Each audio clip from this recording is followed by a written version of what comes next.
vim conversar com vocês, que é o seguinte: eu tenho estudado, eu estou trabalhando com a internet desde 1992 e eu comecei bem no início da internet. Comecei um projeto na Rede Nacional de Pesquisa, aí comecei a trabalhar fazendo software logo cedo para o primeiro software de conexão Windows da internet no Brasil, os primeiros cursos, os primeiros sites. Quer dizer, então eu estou bem do início, bem pioneiro, trabalhando nessa área bem do início. E aí eu fui fazer o meu mestrado, estudar esse assunto, e depois fui convidado para dar aula a partir de 2005, depois que eu já tinha 10 anos de empresa, vários clientes. Aí comecei a trabalhar, montei sala, agência digital, fazer sala, software. Então eu já tenho mais de 500 clientes, participo desse processo desde o início e tal. Em 2006, nós começamos a perceber, eu lancei um livro com o professor da COP, o Marcos Cavalcante, nós começamos a perceber que o mercado e o mundo estavam mudando de uma maneira muito diferente. Começou a surgir o Orkut, começou a surgir novas maneiras das pessoas trocarem, novas formas de colaboração, de participação, e as empresas começaram a ficar curiosas de implantar esse tipo de modelo dentro das empresas. Natural. Poxa, será que eu não consigo criar aqui um ambiente para participação, aumentar a colaboração interna, né? E aí nós lançamos um livro que chamava Conhecimento em Rede, para aumentar a participação e a colaboração dentro das empresas. 2006. Foi o primeiro livro no Brasil que falou de Web 2.0, desse mundo novo que a gente vinha acompanhando. E aí, depois que o livro foi lançado, em 2006, eu fui para dentro das organizações implantar esse tal de conhecimento em rede, a participação. E aí a gente vai ver que isso vai afetar todas as áreas que a gente trabalha. E é por isso que a gente está conversando com vocês. Em 2006, então, eu entrei ingenuamente com esse livrinho debaixo do braço e fui para a Dataprev, fui para a Petrobras, fui para a Embrapa, fui para o BNDES, fui para Natura, dizendo: gente, agora chegou aqui o conhecimento em rede, vocês vão agora aumentar a participação, colaboração, vamos pegar o Orkut e vamos fazer aqui uma coisa bacana pra caramba e tal. Passei 4 anos fazendo isso. Então eu estou mostrando para vocês uma trajetória. Quando foi em 2010, qual foi a minha avaliação das pessoas que participavam desses processos e tudo? As empresas disseram para mim, o recado que foi dado foi o seguinte: nós não vamos fazer isso que vocês estão falando para fazer. Nós não temos cultura, nós não vamos mudar desse jeito, o nosso modelo de trabalho não é esse, não vai funcionar, nós temos os nossos processos, vocês estão atrapalhando a gente. Então preste atenção, a situação, como a gente está vivendo hoje, uma situação complicada no mundo. As empresas aqui trabalhando de um determinado jeito e o mundo aqui começando a fazer uma coisa completamente diferente. Então, a discussão não é se isto aqui vai acontecer. Já está acontecendo. O que as empresas estavam dizendo para mim é o seguinte: nós não estamos conseguindo trazer isso aqui. Isso em todas as áreas. Não é só na administração. Isso está acontecendo no direito. Isso está acontecendo nos bancos. Isso está acontecendo na medicina, isso está acontecendo em todos os cantos, em todas as áreas. A gente está vendo que as coisas estão se alterando aqui. Então, em 2010, como eu gosto de estudar, já desde 2006, eu trouxe para mim um desafio. Eu quis entender por que isso está acontecendo. E quis fazer um livro, que era o objetivo de 2006, um livro para explicar o que está acontecendo E como as empresas deveriam se adaptar a esse novo mundo, que é uma situação. E em 2013 eu lancei um livro que se chamava Gestão 3.0. 2013. Ontem, por acaso, negociando com um cliente, ele falou, eu queria comprar teu livro. O livro ainda não saiu, que eu estou fazendo um novo livro agora, está saindo, se tudo der certo, vai sair até o final do ano, que chama Administração 3.0.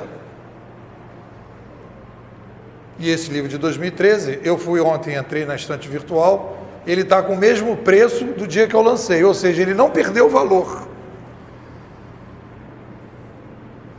Porque foi um livro que eu fui fundo para entender.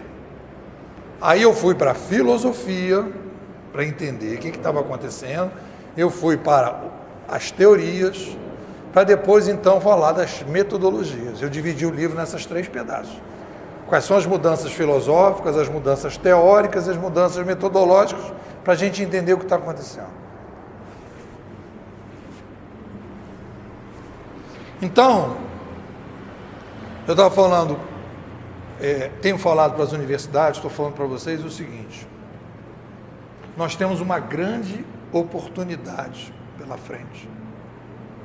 E, ao mesmo tempo, nós temos um grande risco pela frente. É uma estrada que tem 2 caminhos aqui. A estrada do risco é o que todo mundo está trilhando. O que é? Eu não estou entendendo o que está acontecendo, não estou tomando nenhuma atitude, estou deixando as coisas do jeito que estão. Eu estou formando estudantes para um mercado, que é esse aqui, e achando que isso que vai acontecer aqui não vai afetar essa galera. E quando eu tomo uma atitude de vamos ajudar esse pessoal a entender, às vezes eu não consigo ter uma ferramenta suficientemente consolidada para poder explicar o que está acontecendo. Porque uma universidade ela tem que vir com um embasamento maior. É para isso que eles vêm. Então, eu comecei a tentar entender o que estava acontecendo. E aí, a partir daí,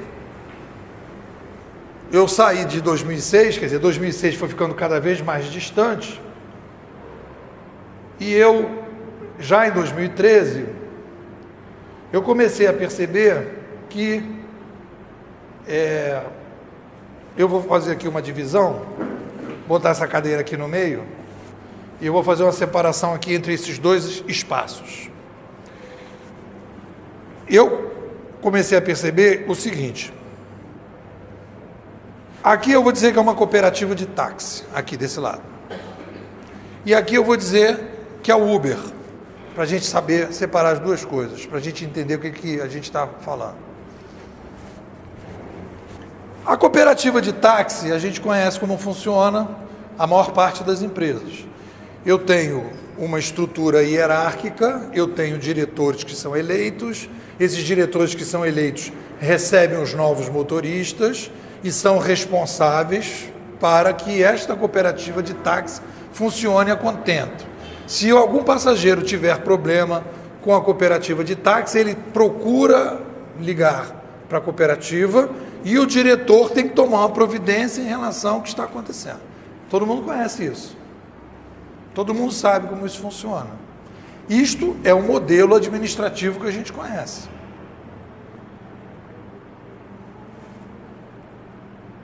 Quando a gente vem aqui para o Uber, e vocês vão, a partir de agora, ter uma outra visão dessa situação, quando eu estou falando aqui de Uber, eu não tenho no Uber nenhum coordenador para gerenciar os motoristas. Quantos gerentes vocês acham que tem no Uber? Chutem, mais ou menos. Quantos vocês acham? Quantos gerentes? Nenhum. 0.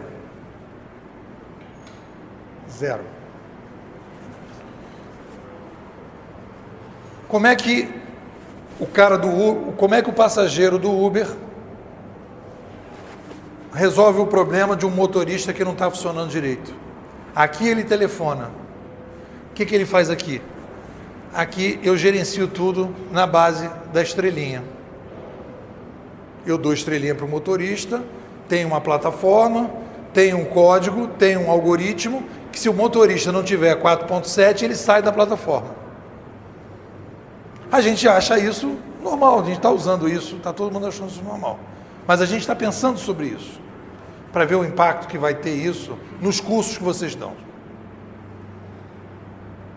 Então, olha só o que eu vou chamar a atenção de vocês, que é importante. E isso vai mudar muito a nossa vida, principalmente dos nossos filhos e dos nossos netos. Isso aqui é um modelo administrativo que eu estou chamando de gestão. Aqui, eu estou chamando, é um outro modelo administrativo que se chama curadoria. Vou fazer uma coisa que é o seguinte: a administração é tudo. Não existe a possibilidade da gente viver sem administração. Porque quando eu falo isso, as pessoas falam: você está falando que não tem mais administração? Eu vou repetir com calma. Administração, vamos escrever administração aqui. Uma faixa, a administração. Uma faixa grande aqui, tá? Só que aqui é um modelo de administração e aqui é um outro modelo de administração. Então o que eu estou chamando a atenção de vocês? Nós estamos vivendo na nossa sociedade, nesse momento, dois modelos de administração diferentes. Isso não aconteceu no passado. Eu não posso dizer que o Uber é o mesmo modelo de administração. Aí você vai falar: mas depois é só o Uber.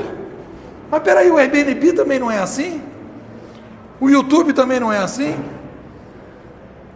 O Mercado Livre também não é assim?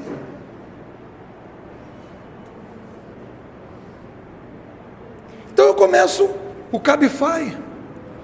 Eu vou começando a criar cada vez mais modelos. Isso aqui está crescendo.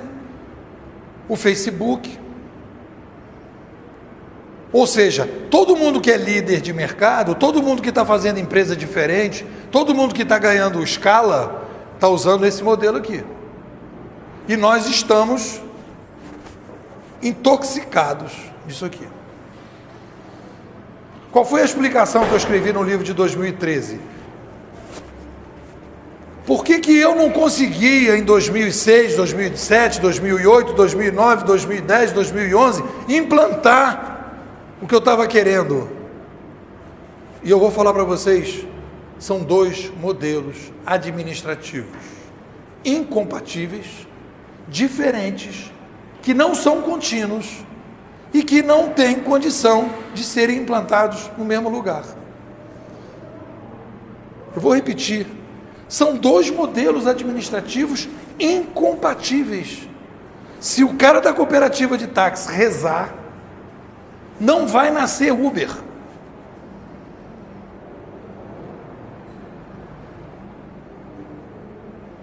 E isso vai repercutir profundamente na vida desses jovens daqui para frente. Em todas as áreas que vocês estão trabalhando. Não interessa o curso que vocês estão dando. E nós não estamos avisando para esses jovens que eles estão entrando no mercado em que existe um novo modelo administrativo, que certamente ele vai ter que trabalhar nesse modelo administrativo aqui. Ele tem que conhecer, saber como funciona, saber por que está acontecendo, ele tem que ser informado disso. Porque ele não está sendo preparado para isso.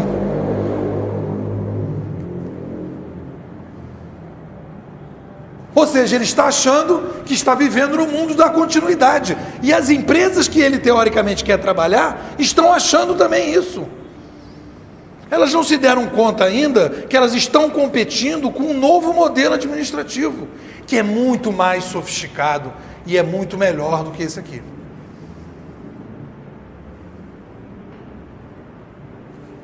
Aí vocês vão me perguntar, e aí vocês têm razão se vocês forem me perguntar: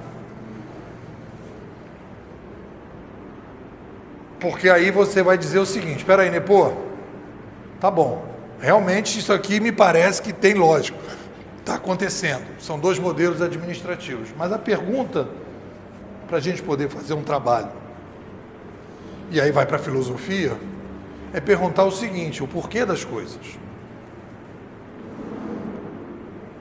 Por que que isso está acontecendo? Qual é a explicação? Por que está acontecendo agora? Por que não aconteceu em 1950? Por que não aconteceu em 1970? Por que está acontecendo agora isso? Isso é normal? Já aconteceu antes? Na história do ser humano, alguma coisa parecida? Então, a partir daí, eu tive que ir estudando, tentar entender por que isso está acontecendo. Porque eu não consigo chegar para um cara e dizer: olha, está aqui tua empresa, há mais de 100 anos funciona desse jeito, agora vai mudar para cá, e você tem que mudar, e aí o cara vai perguntar: mas mudar por quê? Ah, porque, sei lá, era de aquário, Jesus que vai chegar, uma explicação assim, meio estapafúrdia, e o cara vai dizer: cara, se esses anos todos funcionava assim, não vai mudar de uma hora para outra. Meu avô trabalhou desse jeito, meu bisavô, e as coisas não vão mudar para lá. E a gente precisa ter uma explicação para a gente poder ajudar os alunos.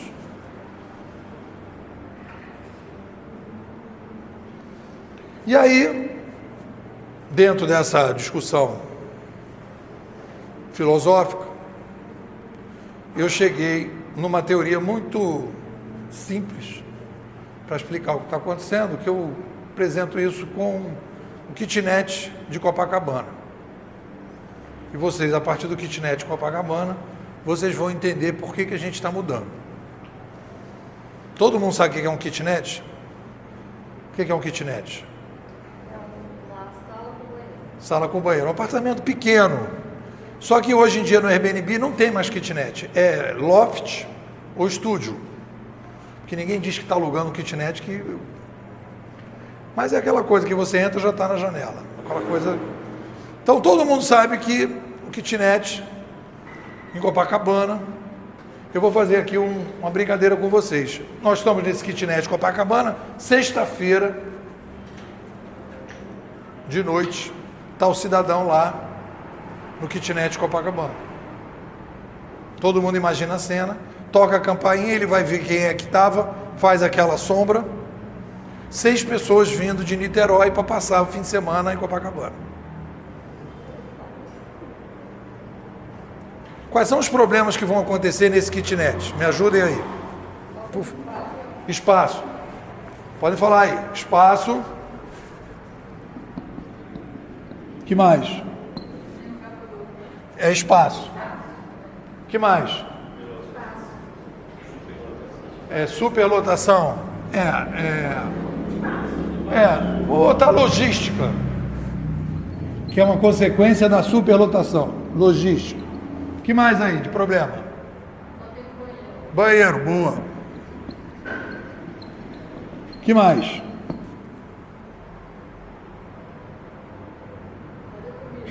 Comida, boa. Comida, o que mais? Faixa etária? Ah, vem cá, o pessoal de 17, 18 anos não come? Não, simplesmente não vai ter essa logística toda. É diferente. O espaço vai ser feito de forma diferente. Mas os problemas mais ou menos serão os mesmos. Na faixa etária, todos esses serão grandes problemas. Em outras faixas etárias... Vão ser outros problemas. Problemas. Todo mundo vai ao banheiro junto, na mesma privada? Não vai, né? Não, mas nem uma faixa etária você chega assim. Não. Então, o que mais? O que mais? Que a gente pode falar? Barulho? Vai ter barulho?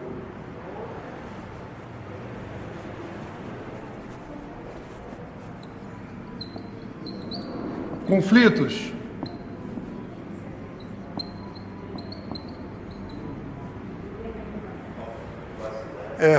Privacidade.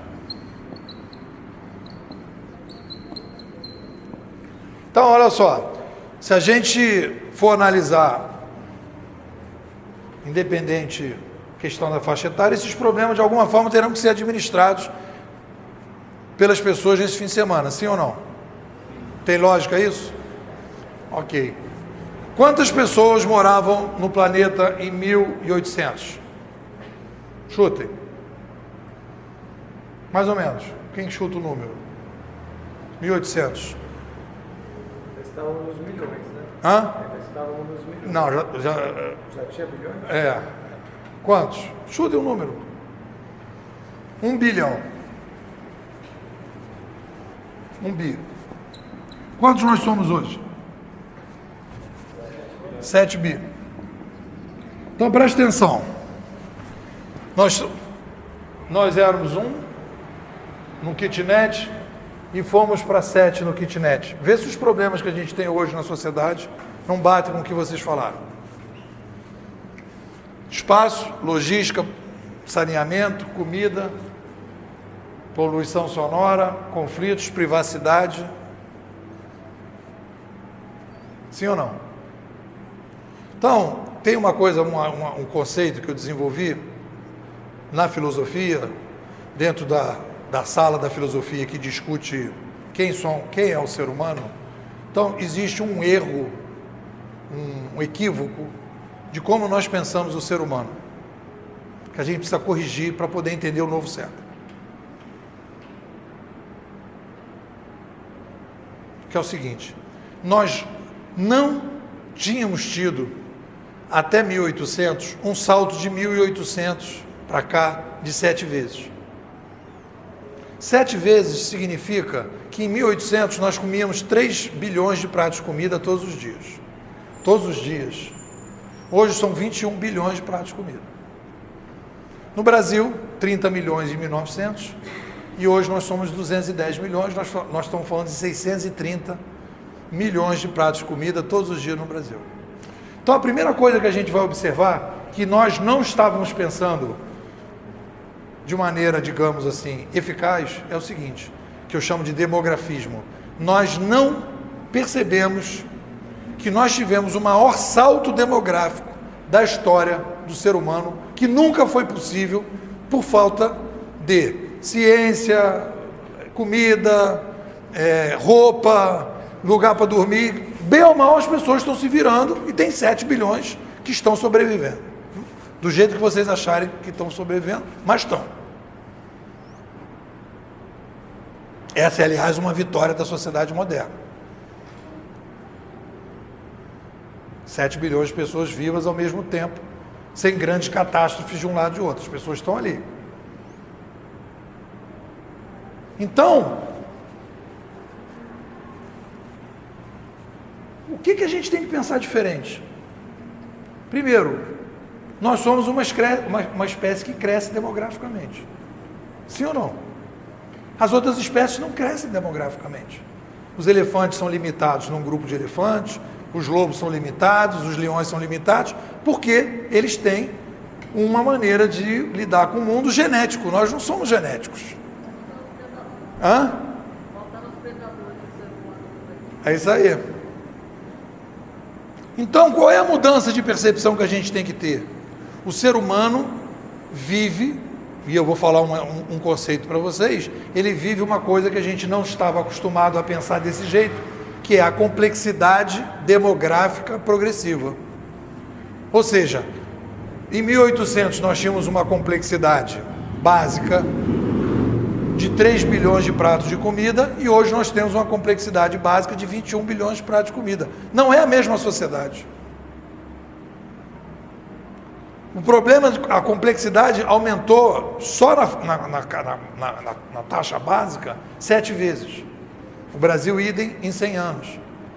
Quando a gente começa a pensar nisso, a gente começa a pensar que a complexidade ela tem um outro problema, porque cada pessoa tem um tipo de sapato, um tipo de óculos, um tipo de calça, um tipo de roupa, um tipo de demanda, o que vai aumentando a complexidade. Porque você imaginar o cara de sapato, ele tem que imaginar quantos pares de sapato ele vai fazer, 35, 36, 37, 38, para acertar.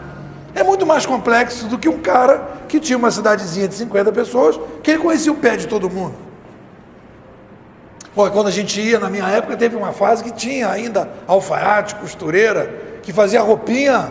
Hoje você tem que ir na loja e tem lá o vestido, busto grande, busto pequeno, mais para baixo, mais para cima, tem tudo. Faz sentido isso ou não? É realidade, matemática. Então, o que acontece? O aumento demográfico faz com que o ser humano precise inovar o tempo todo.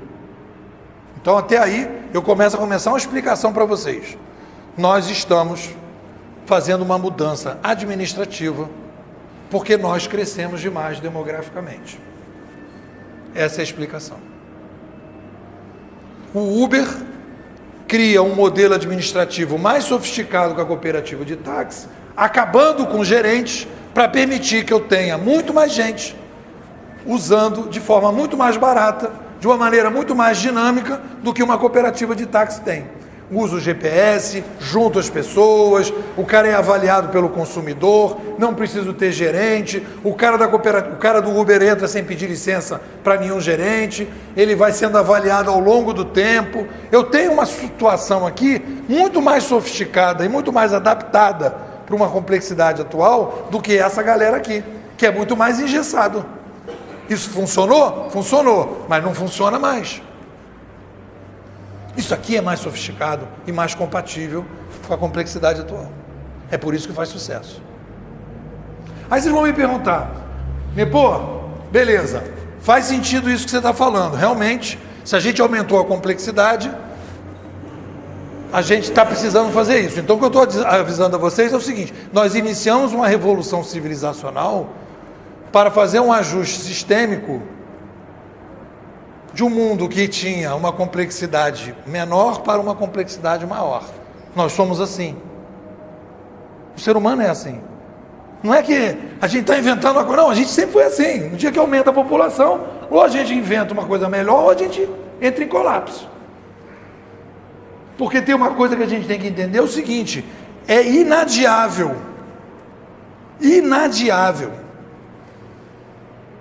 diariamente as pessoas terem seus problemas biológicos. É inadiável.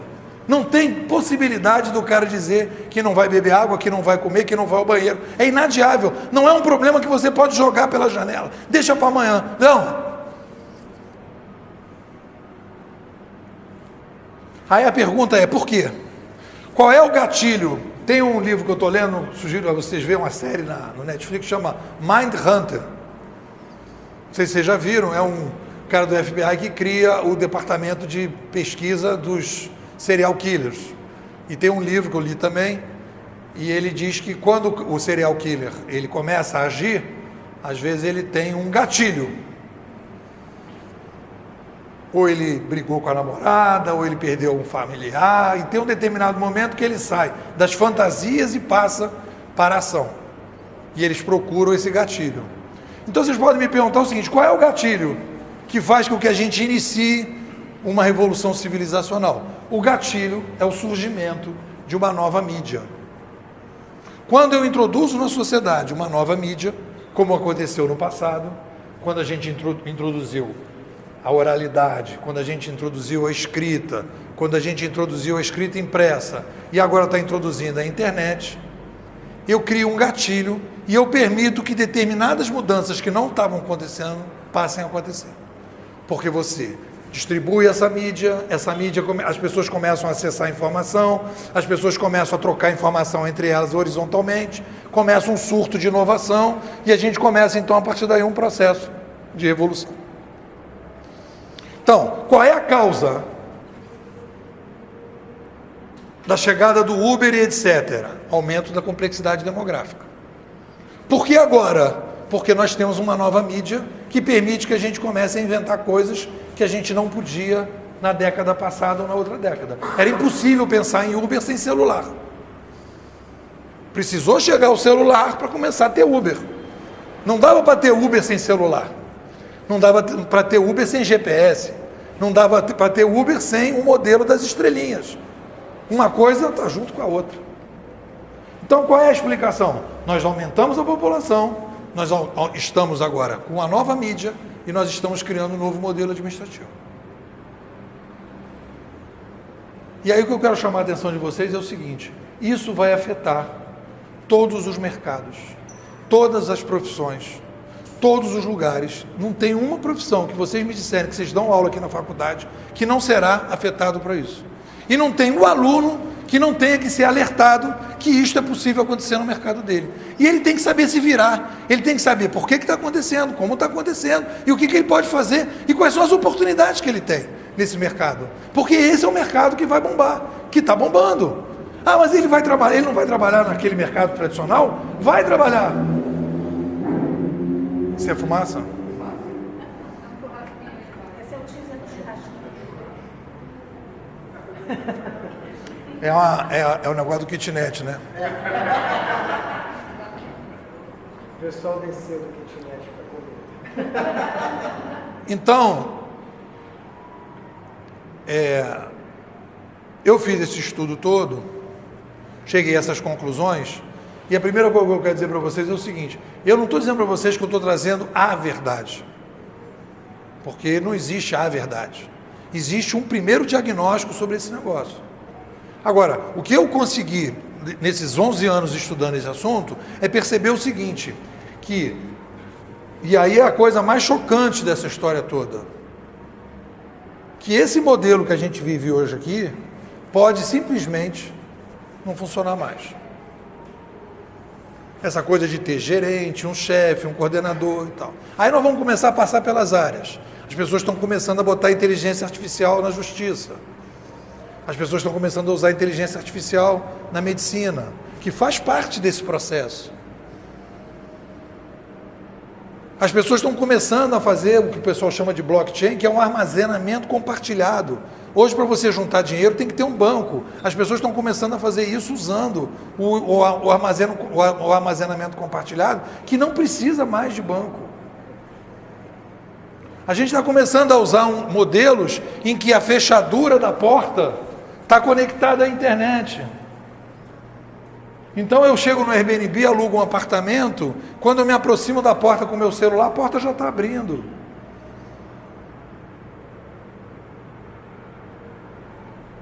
Então a gente está indo para um processo disruptivo, e é a primeira vez, e a gente vai analisar isso ao longo do passado, nós nunca tivemos uma disrupção que nem essa. Se a gente olhar uma coisa parecida que a gente teve, a gente vai olhar ali a Idade Média, chegada da prensa. Eu tinha aqui antes da prensa um rei, e depois eu passei a ter um primeiro-ministro e um presidente. Eu tinha aqui um nobre que passou a ser eleito. Mas era mais ou menos parecido. Era mais ou menos parecido. Eu quero ver se aqui está funcionando, né? Aqui tem internet, não?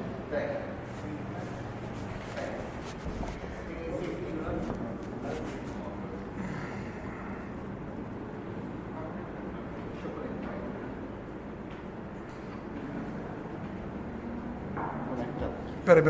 Acho que tá. Não tá, não? Tá aqui. Tá.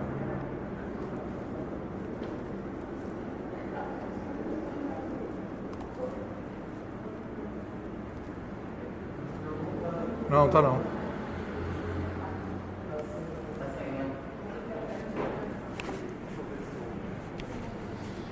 Mas olha só, eu vou fazer aqui uma simulação aqui.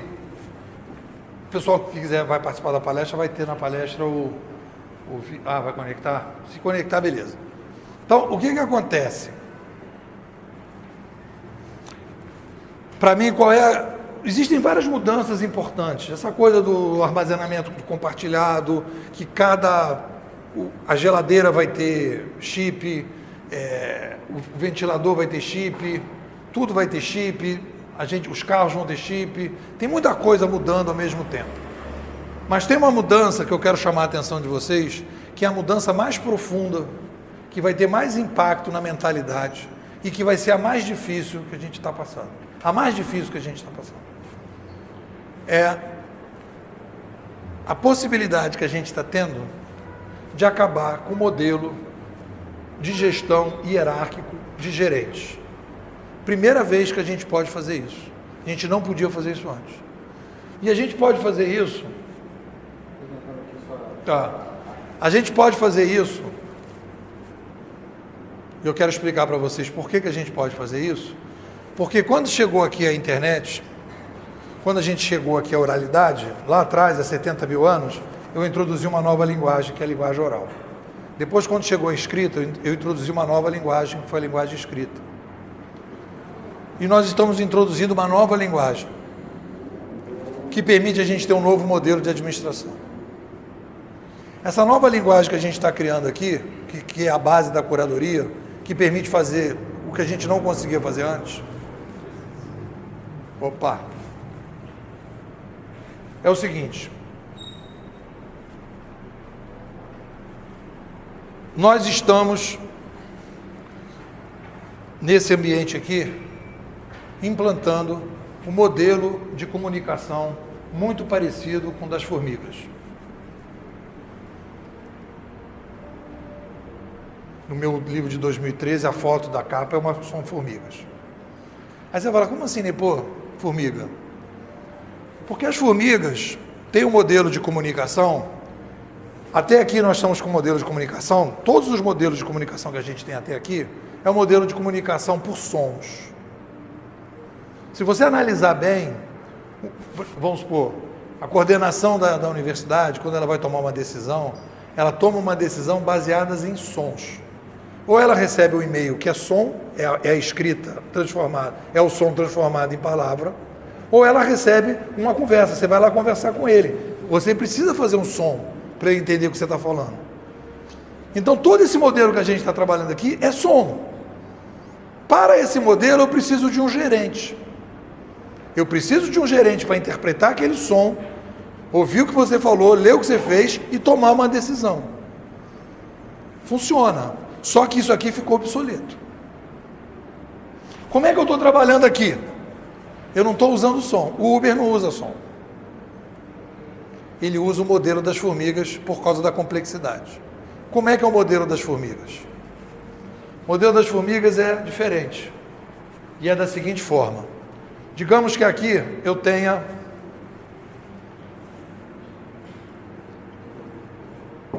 Vamos supor que aqui eu tenho um caminho, o microfone é um outro caminho e o computador aqui é um outro caminho.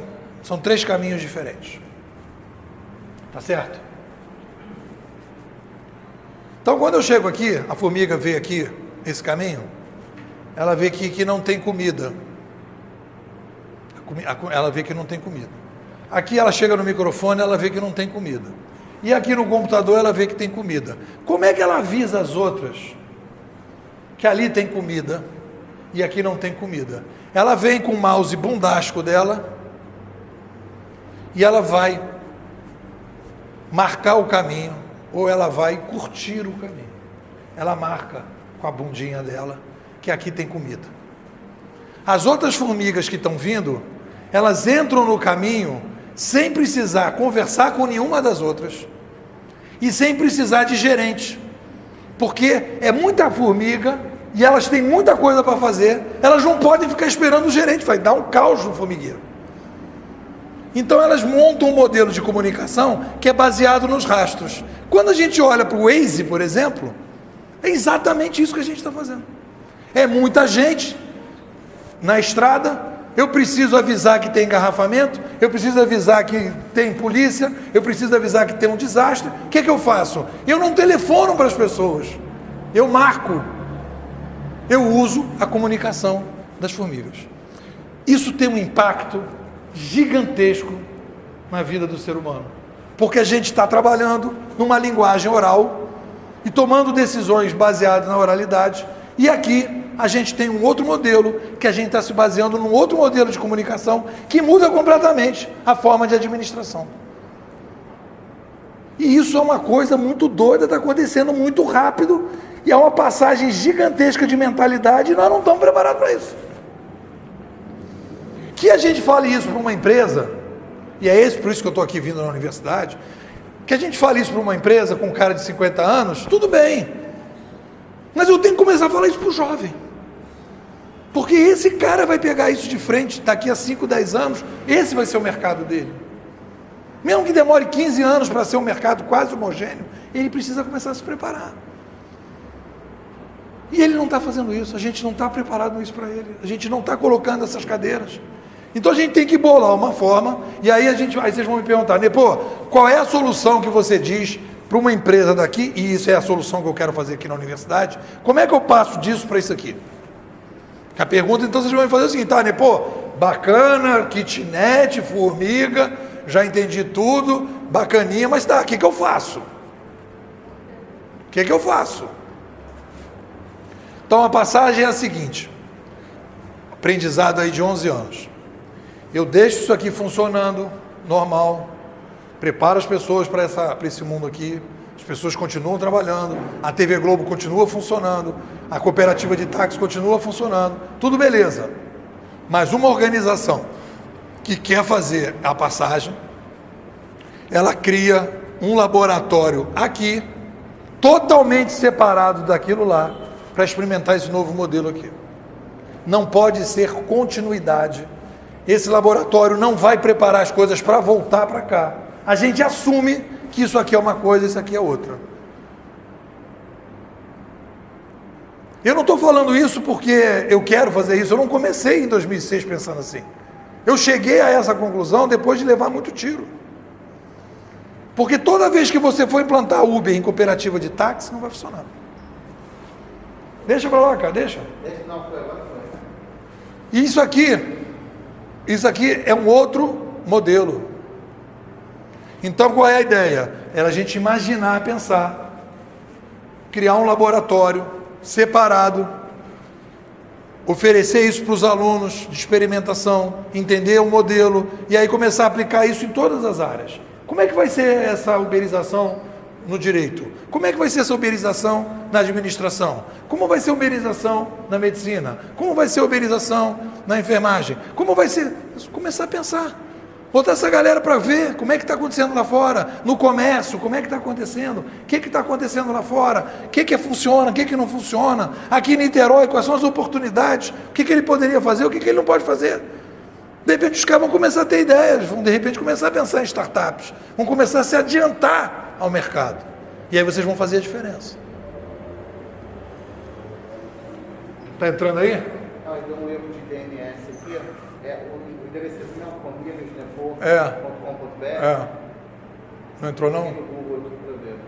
Bota essa aí funciona, eu faço. Pode ser? Pode. Bota ali naquela caixa para você no YouTube ali para ver. Não, mais em cima, essa aí.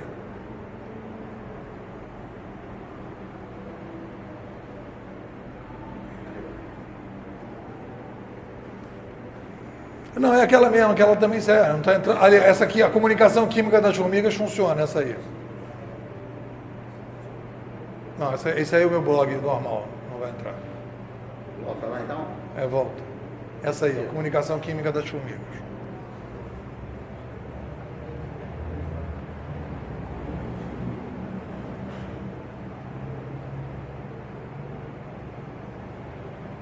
Aí saiu um laboratório que o pessoal fez de estudo da comunicação das formigas. Aí eu peguei e vi como é que isso se encaixava no que eu estou falando desse novo ambiente que a gente está criando.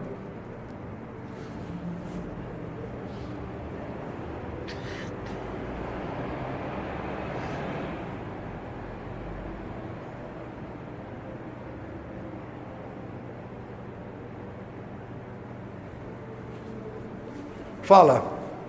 Tem certeza que é esse o endereço? formigas.nepo.com.br não está abrindo. Tenta formiga, sem S.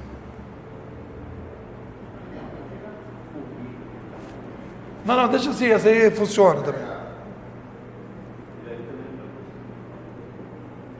É isso aí, é formiga, não é formigas. Formiga. É formiga. Formiga sem S. Ponto Nepô, é sem S. Eu criei agora para facilitar, eu criei esse, eu pensei que era formigas, é formiga. Falou de muitas formigas. Aí eu já boto ali. Bom, fala.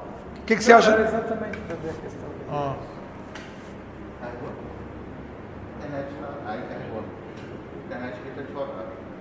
Deixa lá. Depois, quando entrar, a gente vê. Me fala, o que você acha disso que eu falei aqui, cara? A minha questão é só... Qual é a tua área? A minha área é design. Design. Moda. Você tinha dado duas hipóteses. Uma hipótese é a questão do crescimento demográfico. Mas há estudos de vários países que há uma diminuição do crescimento demográfico, né? Então há aí algo a ser pensado em relação a essa sua hipótese, né? E a outra da mídia. Talvez não a mídia, mas não seriam os avanços tecnológicos ao qual a mídia está se apropriando, né? Isso também talvez seria alguma coisa a ser analisada. Não, olha só. O legado de 7 bilhões é real. Isso é fato. Mas isso também não significa que a complexidade vá se definir pelo crescimento demográfico, uma vez que também muitos países desenvolvidos estão diminuindo esse crescimento demográfico. Sim, mas eles já cresceram. Em compensação, os outros... Mas eles já tinham crescido. Sim, claro. Eles já tinham crescido. Então é o seguinte, o legado dos últimos 200... Você vai trabalhar na macrohistória. O legado dos últimos 200 anos é crescimento em todos os países. Então existe um problema, principalmente nas cidades. Se você pegar Nova York, se você pegar todas as cidades, que aí você vai ver a concentração, hoje você tem megalópolis que você não tinha 50 anos atrás. Então, o problema da megalópolis é de complexidade e quantidade. Ponto. Isso não tem coisa. A mídia, ela está ancorada em tecnologias. Só que a mídia é uma tecnologia específica. Eu posso estar ancorado assim, não teria internet se não tivesse as redes, os cabos, não teria internet se não tivesse a eletricidade, não teria internet se não tivesse o computador, não teria a internet se não tivesse o celular. Tem tudo bem. Mas o que acontece? Tudo isso, não importa o que está por baixo da tecnologia, importa o que ela permite que o ser humano faça que ele não podia. Essa que é a questão. Por exemplo, o avião. O avião é espécie que não voa, espécie que voa. Mas tem avião, não sei o que, não interessa. O avião passa a permitir que a gente voe. Essas tecnologias todas, elas permitem que a gente crie uma coisa chamada GPS que faz com que as pessoas possam se localizar para buscar os outros, via Uber. Ela permite que eu dê estrelinha para as pessoas. Então, a partir do momento que ela permite isso, eu passo a fazer coisas que eu não podia fazer antes. A espécie, a tecnologia, o problema da tecnologia é o que a tecnologia abriu de possibilidade para o ser humano que ela não podia fazer antes. E a partir daí eu começo a mudar a sociedade. Se eu olhar para a tecnologia, eu me perco. Eu não posso olhar para a tecnologia que eu acabo me perdendo. Eu tenho que olhar o seguinte, por exemplo, na política. Eu na política começo a poder fazer votações e determinadas decisões, digamos, vai ter uma gangorra nesse parque ou vai ter um balanço. Eu posso selecionar as pessoas do bairro que moram ali, quando o cara passar, toca o celular dele, ele apita e ele vota. Eu não podia fazer isso antes. Aí eu ia dizer, eu gostaria de fazer uma assembleia para discutir balanço e tal. Cara, não vai rolar. As pessoas não vão participar dessa assembleia. Eu não preciso mais dessa assembleia. Eu posso ouvir a opinião das pessoas clicando, porque eu sei que você mora no seu bairro, então eu sei que você está ali. Eu não podia fazer isso aqui, e eu posso fazer isso aqui. Então eu começo a pensar uma nova política porque eu posso. Esse é o papel da tecnologia. Ela abre espaço para o que eu não podia. Só uma dúvida, eu estava numa palestra de manhã, eu sou da enfermagem, né? E aí a gente estava falando sobre esse crescimento demográfico, como o professor falou, a tendência agora é que a gente inverta isso. Que a gente tem uma criança para cada 7 idosos, essa é a tendência. A partir do momento que eu começo a trabalhar com esse modelo, eu não centralizo financeiramente o dinheiro na mão de poucos, a tendência é que a população vai diminuir ao longo do tempo. Não, olha só, a centralização aconteceu no século passado. Mas se eu trabalho com um sistema que não tem gestor, não tem coordenador, eu só tenho uma pessoa gerenciando isso tudo. Alguém vai tirar. Não, aqui, sim, olha só, aqui você tem uma plataforma que é o Uber. Aqui você tem uma plataforma que é o Uber. Só que esse modelo do Uber, ele é mais sofisticado que esse. Ele é mais sofisticado que esse. Ele permite fazer coisas que esse não faz. Só que o Uber é o primeiro passo desse processo. O blockchain, por exemplo, que é o modelo que as pessoas estão colocando, eu não preciso de uma plataforma centralizada. Por exemplo, no Uber hoje a gente tem algumas pessoas bilionárias e muitos trabalhadores tendo em vista que a demanda é muito alta. A partir do momento que eu diminuo essa demanda, esses trabalhadores deixam de ganhar. Mas vai diminuir a demanda por quê? Porque a população vai diminuir. Não, a população, olha só, ela pode diminuir o que for, mas olha só, se ela estacionar em 7 bilhões, digamos que a gente estaciona em 7 bilhões, tudo que a gente está vivendo agora vai acontecer porque isso aqui é o legado. Eu tinha 1 bilhão e montei uma sociedade baseada em 1 bilhão. Se eu passei para 7, eu vou ter que melhorar a vida para esses 7 bilhões, independente se está subindo, se está diminuindo. O legado já está dado, o que ele está falando, o legado já está dado. O Brasil cresceu 7 vezes em 100 anos. O meu avô morou no Brasil de 30 milhões. As cidades eram quase nada, não tinha ninguém nas cidades. Não tinha esse problema de transporte, não tinha problema de saneamento, não tinha todo o problema de moradia que a gente tem hoje. Então esse é o legado. Mas se eu pego esse mundo e diminuo 1 bilhão, daqui a 30 anos? Não, olha só, a tendência da diminuição é praticamente impossível, a não ser que tenha uma catástrofe.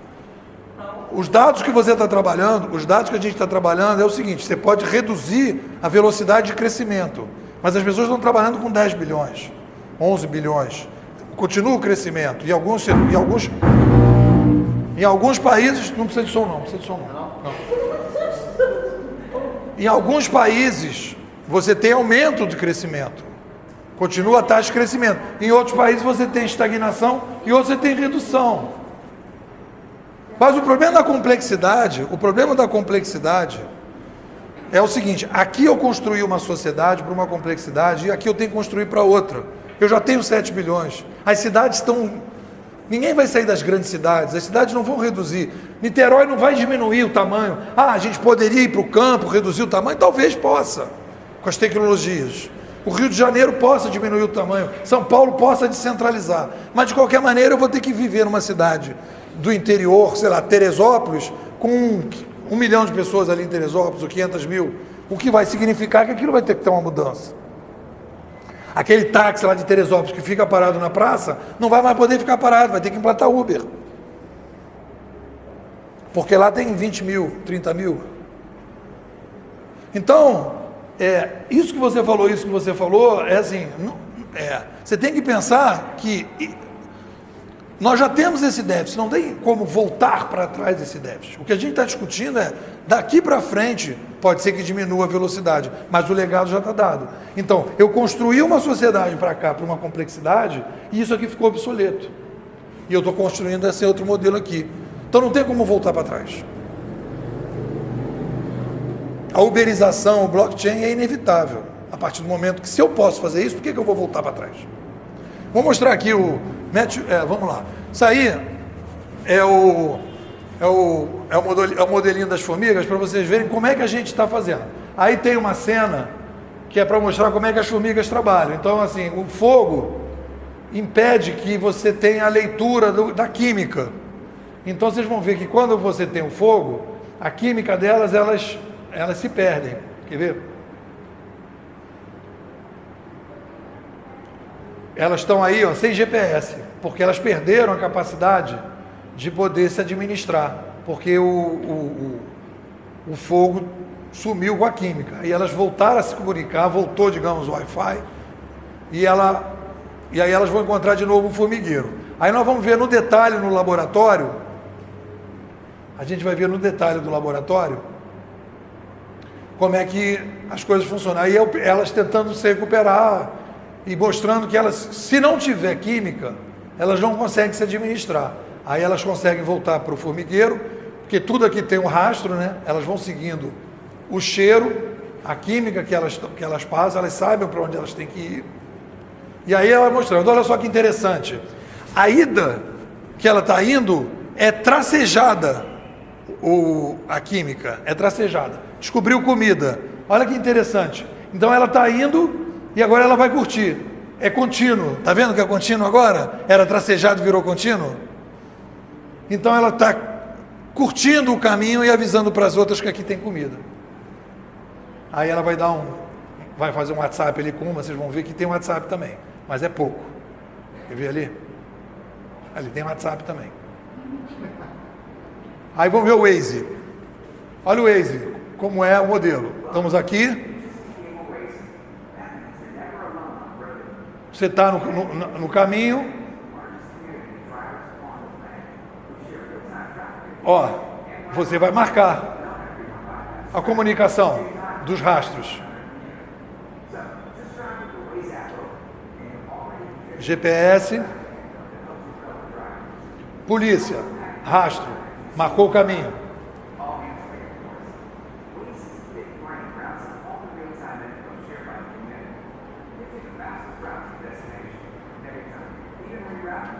Avisou.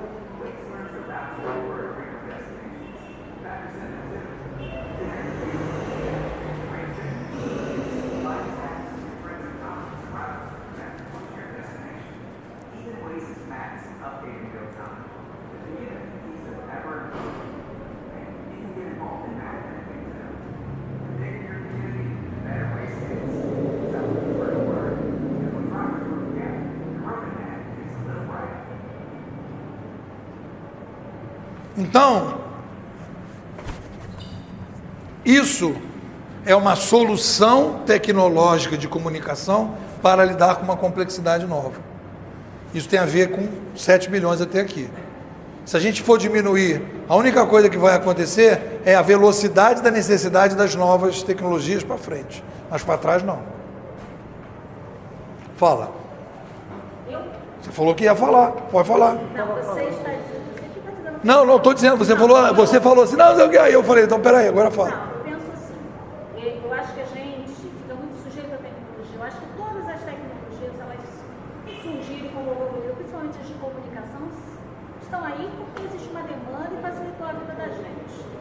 Mas existe todo um movimento que, ao mesmo tempo, né, está buscando ser independente. Então, quando eu penso em tecnologia, eu penso que eu acabo dependendo dela. E o dia que acontecer um grande cataclismo, talvez? Não sei. Então, hoje que eu fico me questionando é que a gente também está tendo um grande movimento em prol do ativismo, da polarização, da conversa, da união, que até acontece via tecnologia, mas que existe assim, uma demanda do indivíduo em estar com o outro, que é típico da sociedade. Eu me preocupo com quanto estamos dependentes dessa tecnologia. Eu questiono, e assim, eu sou da comunicação, né? E uma das coisas que a gente em reunião costuma discutir é da ausência da tecnologia, como os nossos alunos têm que pensar, como vai ser essa questão filosófica, para onde a gente caminha, né? Então, uma das coisas que a gente... Essa questão...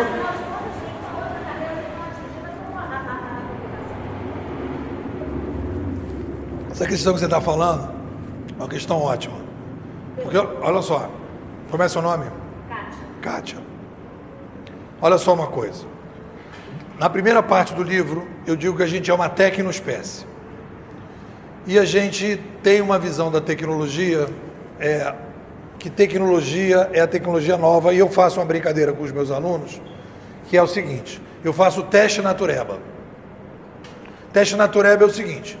Eu chego assim, quando eu falo que a gente é uma tecnoespécie, tem sempre uma aluna que diz que ela não é tecnoespécie, que ela é natureba. Aí eu falo, vamos fazer o teste natureba? Vamos fazer o teste natureba. Aí eu tenho uma casinha em Mauá. Tem casinha em Mauá? Tem. Como é que você vai para a sua casinha em Mauá? Aí eu pego o meu jipinho. Eu falo, opa, jipinho? Tecnologia. Tecnologia, mas preste atenção, ela acha que o Jeep não é tecnologia, por quê? Porque ela transformou o Jeep em algo natural. O celular não é natural, o Waze não é natural, o Uber não é natural, ainda, porque é novo. Agora, o Jeep que já está lá, e ela já nasceu que o pai dela tinha carro, o Jeep é natural. Não, querida, Jeep não nasce em árvore, Jeep não cai da nuvem, Jeep é feito por alguém. Aí nós vai sem Jeep para Mauá. Então eu vou pela estrada, pelo acostamento. Eu falei, não, querida, acostamento, asfalto transformado, é petróleo transformado. Você vai pelo meio do mato, porque você vai na trilha, porque ali não tem tecnologia, né? Aí ela fala, então tá, eu vou com a minha botinha da Volner. Não, amor, que botinha? Botinha é o quê? Tecnologia. Vai pelada pelo meio do mato. Porque ela acha que roupa não é tecnologia. Tecnologia são só equipamentos eletrônicos. Não, roupa é tecnologia, porque a gente não nasce vestido. E roupa não nasce em árvore, roupa é feita por alguém. E teve uma época que a gente não tinha roupa, o ser humano, e passou a ter. Aí ela vai e chega lá, então eu vou a cavalo. Eu falo, pode ir a cavalo, mas quando chega lá não pode passar pomada, porque pomada é tecnologia. Então a discussão que eu acho que é interessante aí é o seguinte, ela fala, mas na casa que eu tenho em Mauá, na minha casa que tem em Mauá, é fogão a lenha, lampião. Aí eu falo assim, não, querida, você não é natureba, o conceito está equivocado, você é retrô, porque você gosta da tecnologia da vovó, é vintage, você é vintage, porque você não é que você não é tecnológica, é que você é old fashion. Porque nós somos tecnológicos. No dia que o homem falou assim, eu quero ser sapiens, puf, botou tecnologia. Então tecnologia, olha só, tecnologia faz parte da espécie desde o momento que a gente disse que a gente colocou. Tecnologia é isso, esse é um primeiro aspecto. E a outra coisa é o seguinte, quanto mais gente tiver no planeta, mais dependentes nós seremos de tecnologia.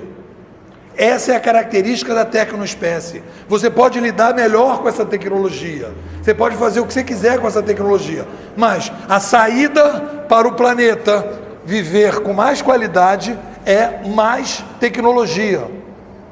Quando o cara fala, mas eu quero, e aí sim, quando você fala em sala de aula, na minha sala de aula, só para você ter uma noção, não tem celular, não tem laptop. Mas o que tem? É uma sala participativa, em roda, todo mundo falando.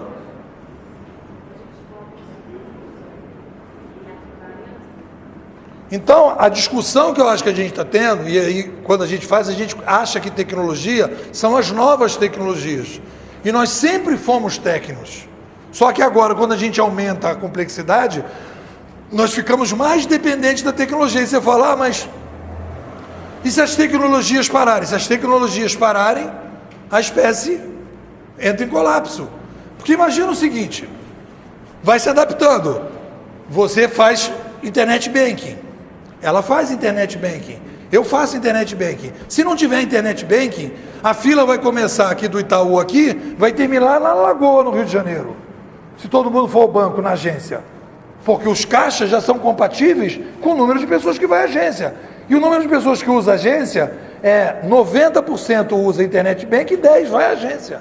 Se todos os 90 forem, problema. Se você for para o cinema com ingresso.com, já vai dar confusão. Imagina se alguém chega aqui, o prefeito de Niterói, e diz assim, olha, está proibido o restaurante aquilo, que todo mundo come, que é uma invenção que a gente teve para comer mais rápido. Não pode mais ter restaurante aquilo. Acabou, ninguém vai comer. Porque você senta no restaurante com meia hora para comer, o garçom chega, querido, vai comer o quê? Eu quero um filé, mas é bem passado ou mal passado? Aí vai lá, vai pedir, meia hora, acabou. É por isso que a gente criou, porque muita gente, muito rápido. Todo mundo teve que se virar um nutricionista. Então, essas observações é uma observação importante pelo seguinte, nós temos uma visão do ser humano, digamos, um certo receio das tecnologias, e mostrou assim, não, a tecnologia sempre fez parte, e agora a gente está cada vez mais dependente delas, não tem jeito.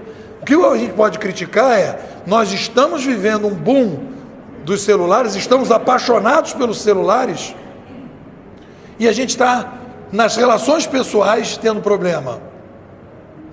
Mas quando saiu o livro, foi a mesma coisa.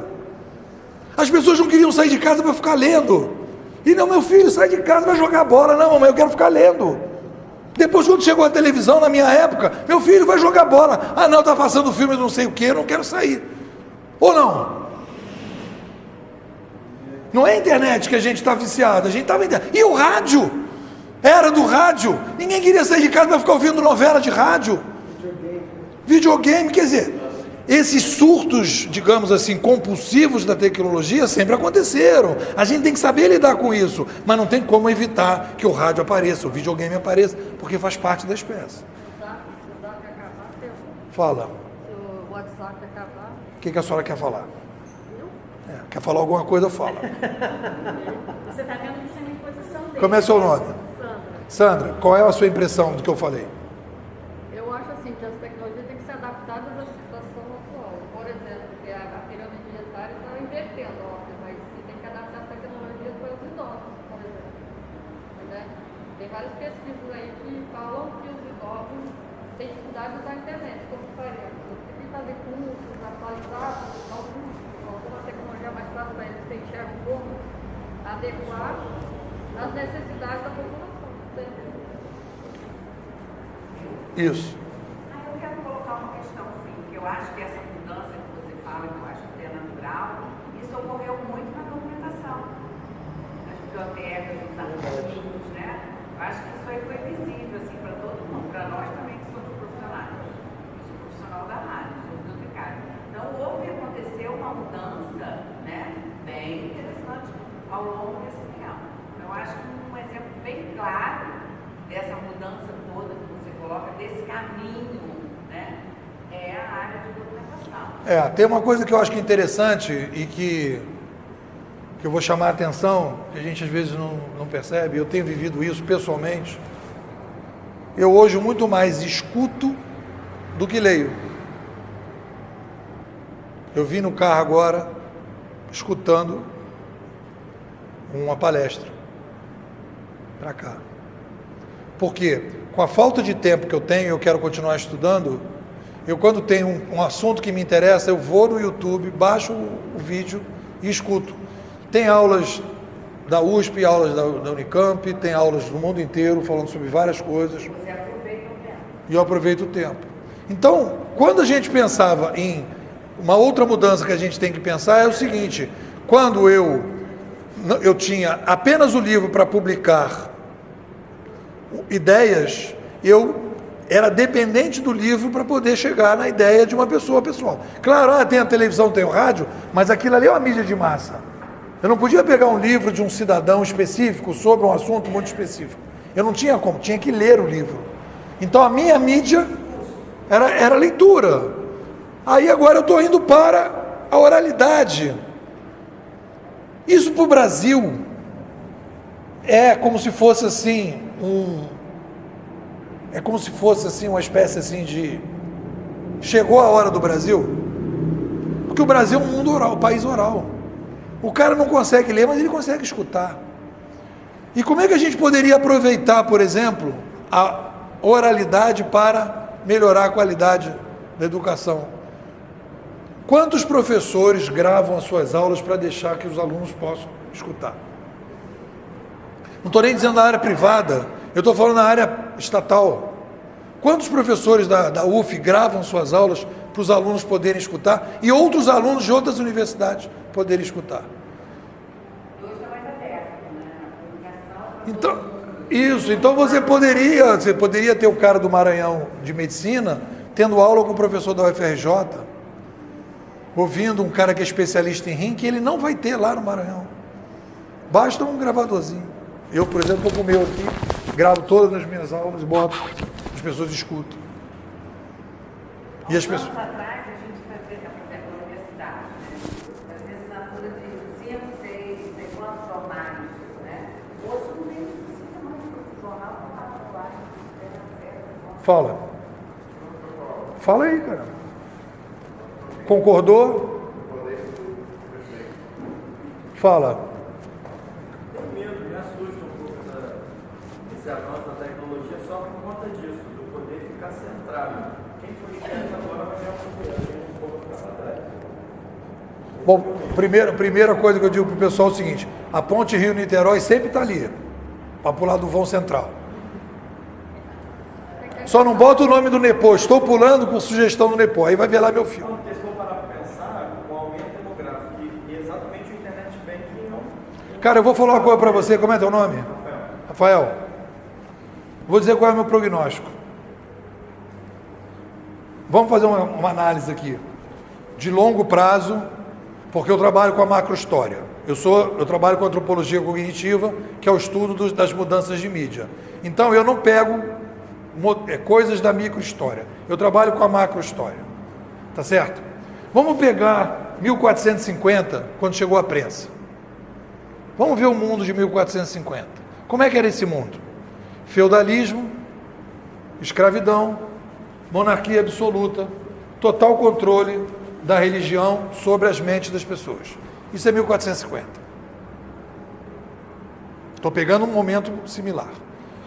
De 1450 a 1800, que é o momento que a gente vai começar a passar, nós tivemos uma descentralização de mídia, nós tivemos o iluminismo, o renascimento, nós tivemos o fim da monarquia absoluta, o fim da escravidão, o fim do feudalismo, o início da sociedade moderna, a possibilidade de sair para 7 bilhões de pessoas, a possibilidade de muito mais gente poder ter acesso a coisas que não podia ter. Houve, se comparar em termos de poder 1450 com hoje, se a gente comparar 1450 com a sociedade atual, nós tivemos uma gigantesca descentralização de poder. Porque se você pensar num escravo, na vida de um escravo, o escravo ele era totalmente dependente do seu senhor. Ele não escolhia o que ele ia comer, ele não escolhia o que ele ia vestir, ele não escolhia onde ele ia morar, ele não escolhia onde ele ia trabalhar, ele não escolhia nada. Hoje, com a relação patrão-empregado, mas tem a relação patrão-empregado e seus problemas, olha para trás e você vai ver que a gente avançou. Então, o que eu quero falar para você, chamar a atenção, nós estamos vivendo um ciclo de descentralização radical. A gente vê isso no Brasil. As pessoas têm muito mais acesso às informações, as pessoas estão discutindo coisas que nunca discutiram. A gente está discutindo política como nunca discutiu no Brasil. A gente está fazendo uma participação como a gente nunca teve. Mas está tudo ruim porque estava muito pior. As pessoas agora estão começando a discutir e interferir, mas não faziam isso. Todo mundo na frente da televisão. A gente começa a ver essa descentralização, a gente começa a ver as pessoas empoderadas. Você vê, se você comparar o Uber com o táxi, é incomparável o avanço do Uber em relação ao táxi. O táxi tinha as franquias, o cara tinha 50, 100 franquias, o cara vendia franquia, o táxi era todo controlado, o cara não podia fazer nada. O cara, para ser um taxista, ele tinha que pagar 200 mil reais. Uma cooperativa de táxi, o preço da luva da cooperativa de táxi era 50 mil reais. Ninguém podia ser de uma cooperativa de táxi. Hoje você democratizou. Mas temos um problema que o Uber, mas aí aparece o Cabify, aí já aparece o 99. O que não pode acontecer é o Uber fazer um acordo com o governo e dizer só vai ter Uber. Quando o Uber começou na Zona Sul a dar problema lá no Rio, as pessoas foram para o Cabify. Então a gente tem que entender que a gente está em um processo de descentralização. Só que como a gente pensa a sociedade, primeiro que a gente não pensa no longo prazo. A gente não tem essa visão de longo prazo para poder fazer uma comparação. Segundo, a gente não compara com o passado, a gente compara com o que a gente gostaria que fosse. Isso não é bom. A gente tem que comparar o seguinte, a situação piorou ou melhorou em relação ao passado. Então, se a gente for analisar, isso aqui é muito melhor do que isso aqui. O YouTube é muito melhor que a TV Globo.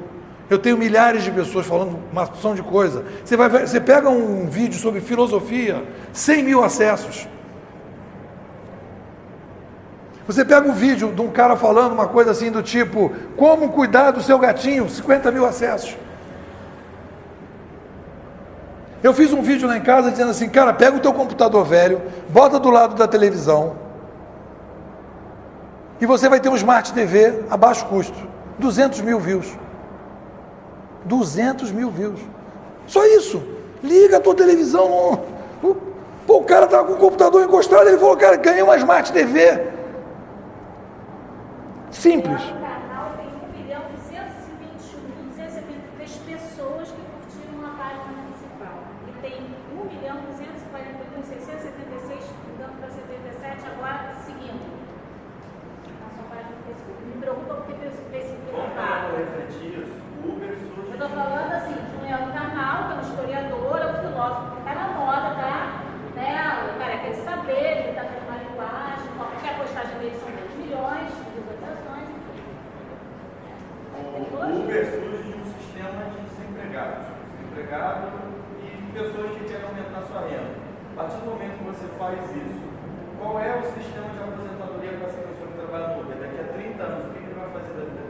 quando ele estiver em cima de uma cama com um AVC que ele não pode mais dirigir, ou ele está idoso e não consegue mais dirigir, o que a sociedade vai fazer por ele?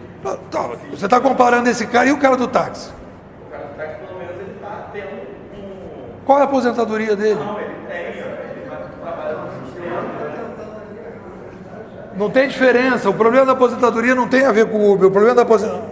Olha só, o problema da aposentadoria não tem a ver com o Uber. Porque se você dissesse que o cara do táxi tem uma aposentadoria e o cara do Uber agora não vai ter... Não, eu estou dizendo que a gente está tapando o sol com a peneira. A gente está dando emprego para a pessoa, as pessoas estão correndo atrás do postar vídeo na internet para ganhar dinheiro. As pessoas estão correndo atrás para ter isso, mas lá na frente, quando isso saturar, porque tudo satura um dia, a gente sabe disso. E a gente fica dependendo. Mas olha só, como é teu nome? Como é teu nome? Rafael, a gente saturou... O livro tem 350 anos. O livro foi criado em 1450.